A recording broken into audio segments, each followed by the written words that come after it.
Улуу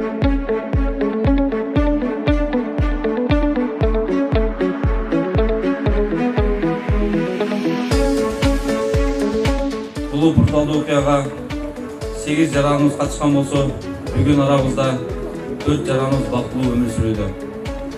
Урматтуу бүгүн бул жерге келип отурган Чернобыль окуясынын катышуучулары. Сиздер интернационалдык бийик милдеттериңиздерди абийдүүлүк менен аткарып келдиңиздер. Сиздердин эмгегиңиздер элдик этеде. Андыктан ар дайым сиздерге таазим кылабыз. Ал эми окуянын түзөтүн катышуучулары болушкан айрым патриоттук нысандарыбыз азыр арабызда жок. Алардын жаркын элеси эч качан унутулбайт. Аларга арналып Баткен шаарында атайын эстелик тургузулду. Баткен шаарынын мэриясында сиздерге материалдык жана моралдык колдоолорду көрсөтүп келүүдө жана мындан ары да колдоого даяр. Баткен облусунан барган балдардын бардыгыга даң. Силерге таазим кылабыз. Бизди убакыт тандап алган.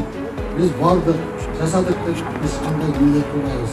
Жергиликтүү бийликке, Баткен шаарынын мэриясыга, Баткен шаарынын мэриге, Баткен обласынын Чернобыль коомунун атынан, үй бүлөгүнүн атынан, өзүмдүн атынан терең ыраазычылык билдирем. Бизди ушунчалык эскерип момент тутай бергенге биз өтө ыраазыбыз.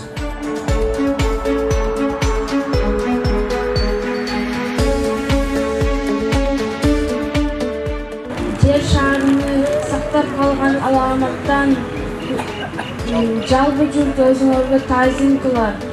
Uzun ömür sürgülösün, basın katarlar, el altında kötörüsün katırlar, barkılar,